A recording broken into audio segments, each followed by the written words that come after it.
Good morning. These are actually the first words I'm speaking out loud today, so. It's 9:30 in the morning on a Saturday, and I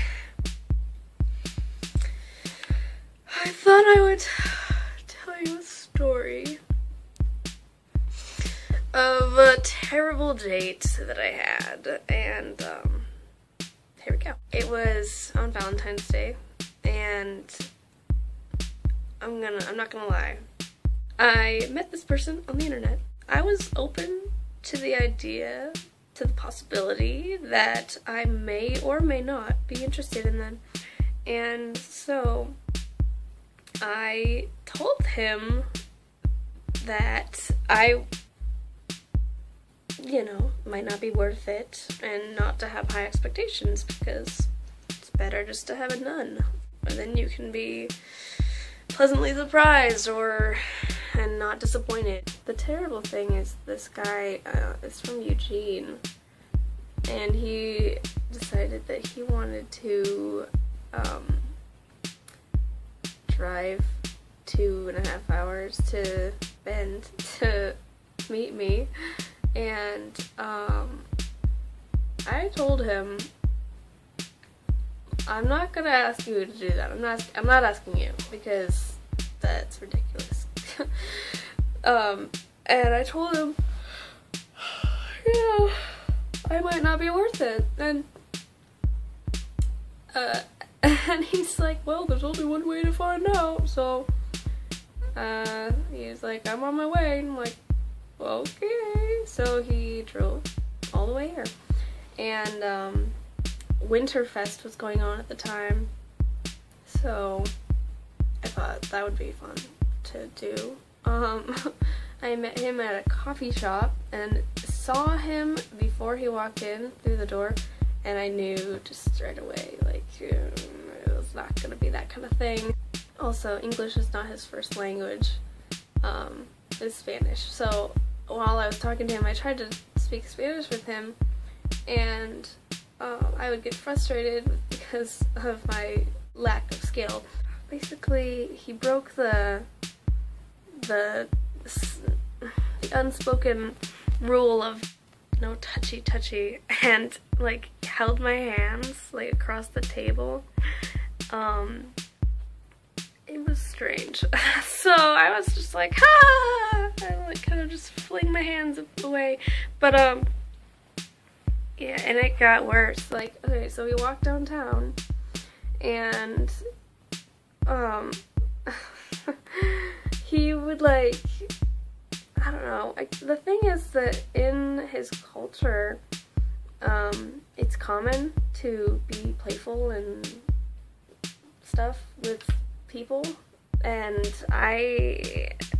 it's not like that in my culture, it's more like you get to know a person before you touch them in any kind of way. He would like put his hands on my shoulders, and then he like put his arm, he like linked arms with me and stuff, and I was just like, no. No.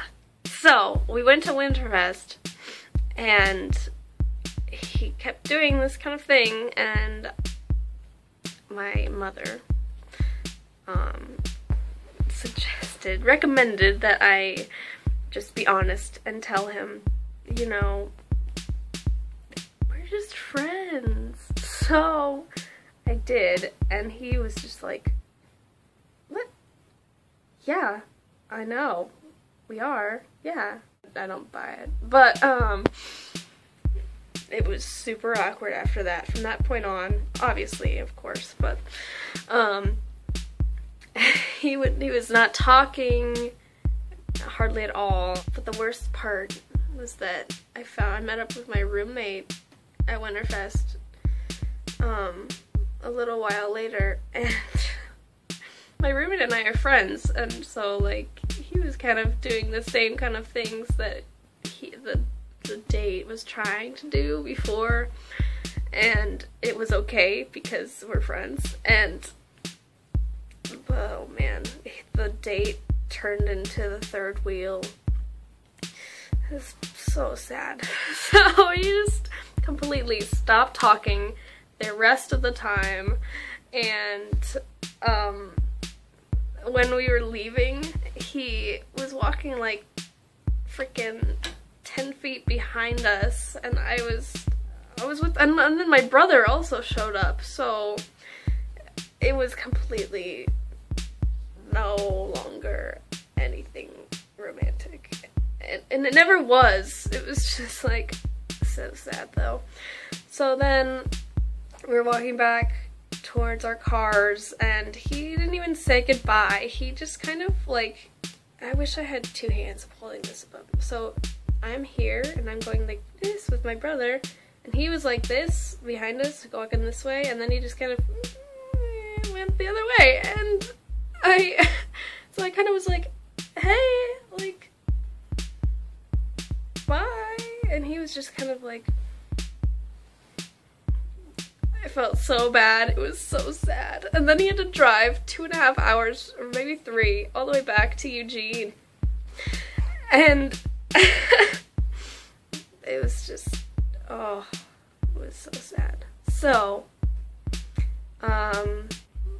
that's why when you meet someone on the internet and they live far away, don't just assume it's going to go great and drive hours to get there to meet them, because you might be disappointed.